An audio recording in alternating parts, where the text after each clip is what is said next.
اور میں چاہتا ہوں کہ میں اپنی اس بیوی کو بھی تمہارے ساتھ رکھوں۔ افضل کے یہ الفاظ سننے تھے کہ میرے اوپر غموں کا پہاڑ ٹوٹ پڑا۔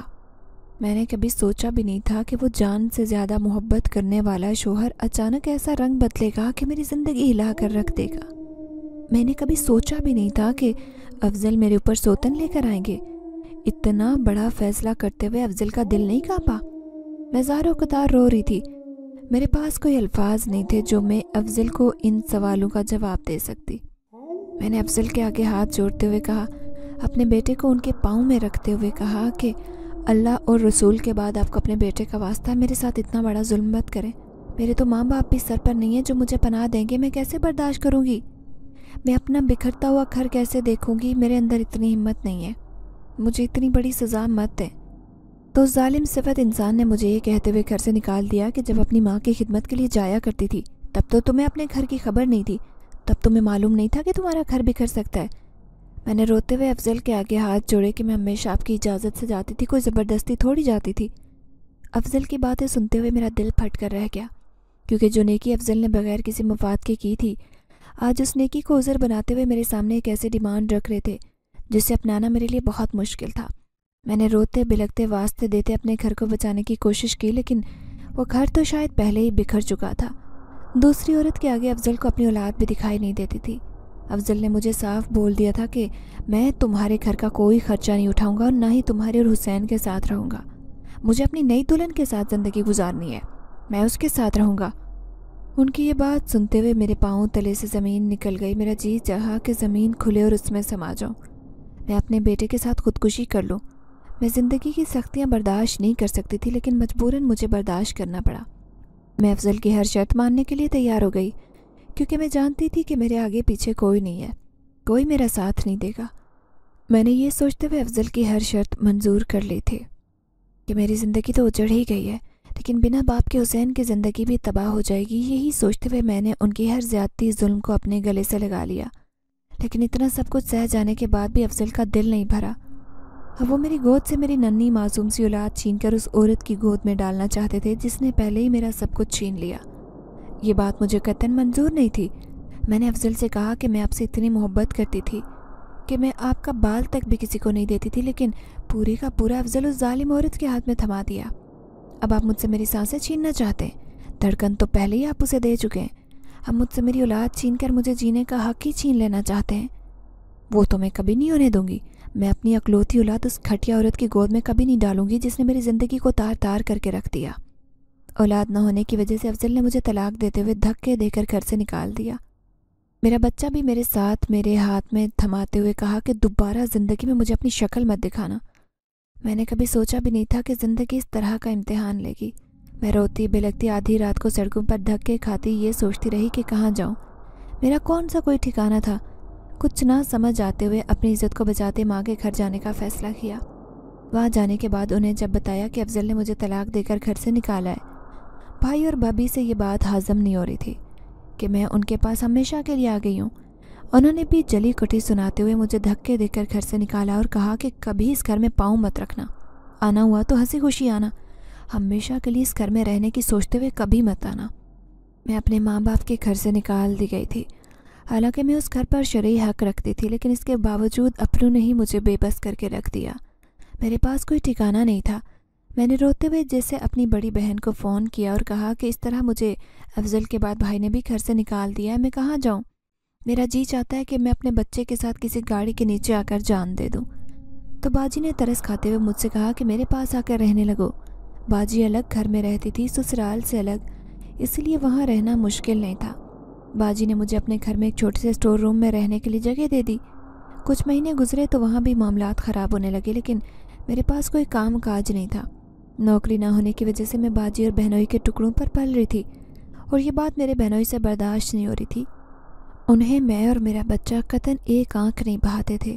ہر وقت مجھے اپنے بیٹے کی فکر کھائے رہتی۔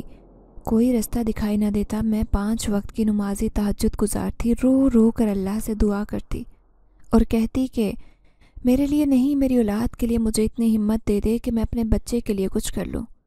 اب تو مجھے موت سے بھی ڈر لگتا تھا۔ جب میں اپنے ارد گرد حالات دیکھتی تو یہ سوچتی کہ اگر میری آنکھیں بند ہو جائیں تو میرے حسین کا کون ہے؟